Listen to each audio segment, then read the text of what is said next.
Holiday sweaters. So our office manager decided we would all wear tacky Xmas sweaters to work today. Our office is understaffed and super busy. I asked if I could opt out and was given the usual guilt trip about team player, morale, etc. I found an old sweater and sewed about 20 small bells to it. I've been asked to take it off by almost everyone, and unfortunately I forgot to wear an undershirt. If I so much as answer my phone, it sounds like reindeer are running through the office. Apparently we won't be having these sorts of forced activities next year. Why is no one having fun? I specifically instructed people to have fun.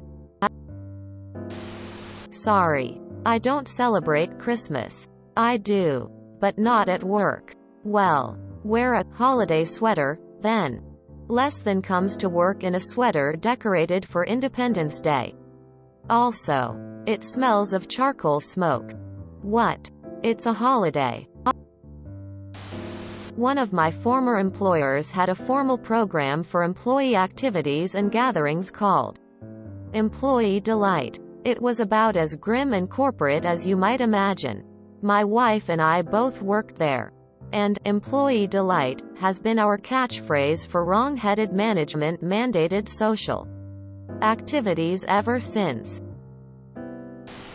God. Thank you for this. I fucking hate organized fun. It isn't fun. It's just annoying. Just say, hey, feel free to wear something festive. Long as it's sensible if you fancy it. That's all you need if your job allows you to.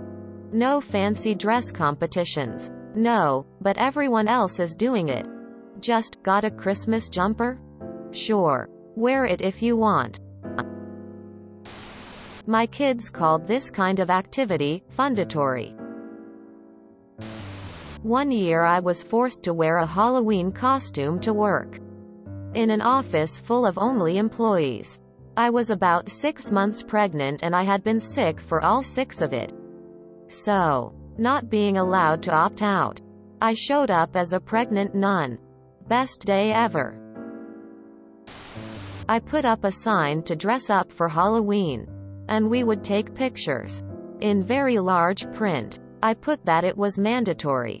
With an asterisk. The asterisk led to small print that said, just kidding. I'm not a dick. Participation is optional. I wouldn't have stopped at 20. But I'm a little hard of hearing.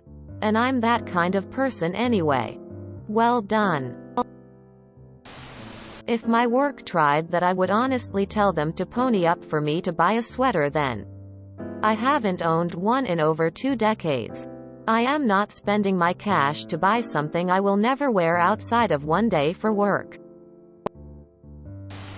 I work in healthcare, and because we're all wearing scrubs RN, it's pretty limited as to what festive attire you can wear at work.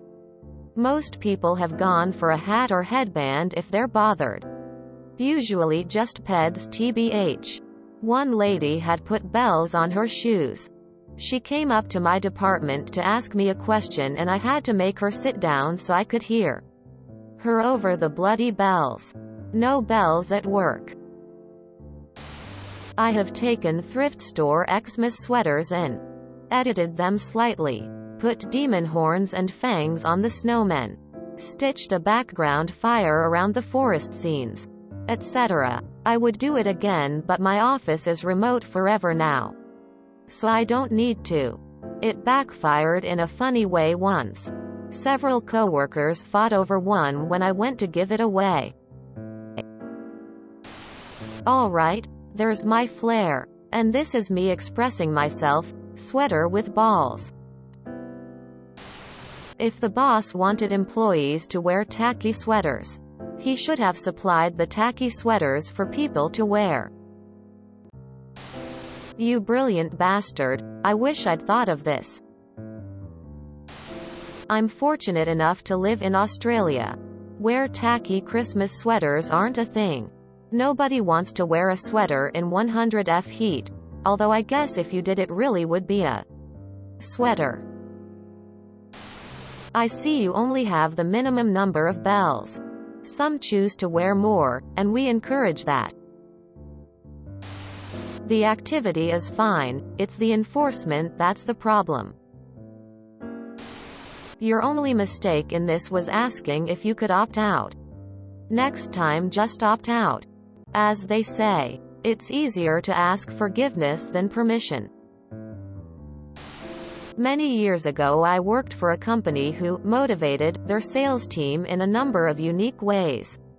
Some fun and entertaining, others not so much. In my first year at a 2-day sales meeting, we were told on the late afternoon of the first day starting at 9 a.m. the following morning, each of us would make a 30-minute presentation about our particular territory, giving details of the main customers, the geography of the area and how it might affect sales, the demographics of each large town or city, our achievement against targets and our proposals on how we intend to hit those targets, etc., etc. We were told that documentation. This was before the days of portable personal computers about all areas was available, as well as flip charts and pens, overhead projection slides, and pretty much anything we might need. We could stop to eat or drink as we pleased, but the presentation must be ready by 9 a.m. the following day. And then they left us to it. I was third to finish as I skipped dinner and just drank coffee. I finished at 3 a.m. One of the not so pleasant ideas they had. Before I joined the company, I heard they had another idea. On arrival at the meeting, in the morning, each man, all-male sales team at the time, had to empty his pockets entirely into a plastic bag, and each was told that the meeting would convene the next morning at 10 a.m. in a particular village, in Ireland. The original meeting point was in Nottingham, England. Points would be earned in a sliding scale for time of arrival. The nearer to the actual time, the more points scored, but bonus points would be scored for style in how it was portrayed. I'm told one guy was seen offshore that morning hailing from a fishing boat. One turned up on a bus which the driver had taken pity on him and detoured for free to the hotel. The winner, however, arrived in a horse and cart, being driven by the mayor of the village wearing his chain of office. How the guys got across the Irish Sea with no money or credit cards at all I can't fathom. But this was an example of one company's smart-assed ideas.